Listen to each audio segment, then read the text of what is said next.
స్థానిక 42వ డివిజన్లో వావిలాలపల్లి రామాలయం టెంపుల్లో శ్రీరామనవమి పండుగ సందర్భంగా ఘనంగా శ్రీ సీతారామచంద్ర స్వామి కళ్యాణ మహోత్సవం వైభవంగా జరిగింది.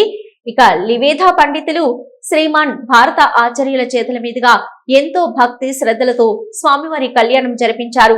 42వ డివిజన్ మాజీ కార్పొరేటర్ శ్రీ మేచినేని వనజ అశోకరావు దంపతులు గారు స్వామివారికి పట్టు వస్త్రాలు సమర్పించారు.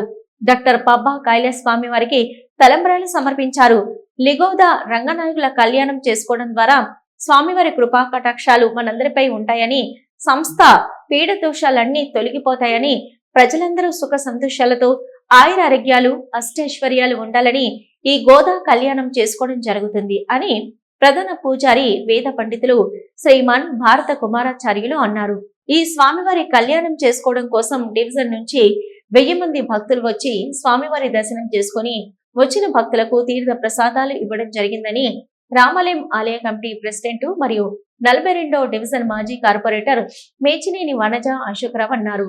ఈ కార్యక్రమంలో కోశాధికారి సిరికొండ పద్మ వెంకటేశం, మేచినేని పవన్ రావు, ప్రవీణ్ రావు, రమ్య, కృష్ణ, నరేందర్ రావు, వెంకటేశ్వరరావు, రవీందర్ రావు, సంజీవరావు, వెంకటరత్నమ్మ, పద్మ, సుమతి, సత్యప్రియ, డి రవీందర్, ఆవల సత్యనారాయణ, మేసాని మనోహర్, సవాళ్ల దేవేందర్, రామ్మూర్తి, వినోద్ తదితరులు పాల్గొన్నారు.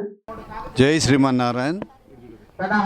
గత 30 సంవత్సరాల నుండి ఈ శ్రీ స్వామివారి చిన్నజీయర్ స్వామివారి కరకమలంచే ప్రతిష్ఠించుకున్నటువంటి వావిలాలపల్లి రామాలయం ఎంతో ఘనంగా ప్రతి సంవత్సరం శ్రీరామనవమి సందర్భంగా వేలాది మంది భక్తులు ఈ పరిసర ప్రాంతాల నుంచి ఉన్నటువంటి వావిలాలపల్లి ఇందిరానగర్ కానీ, ప్రశాంత్ నగర్ కాలనీ కానీ, ఈ అన్ని ప్రాంతాల నుంచి వెళ్ళి వచ్చే భక్తులతో కిక్కిరిసి తండోపతండాలుగా భక్తులు ఈ దేవుని కృప తీసుకుంటున్నారు.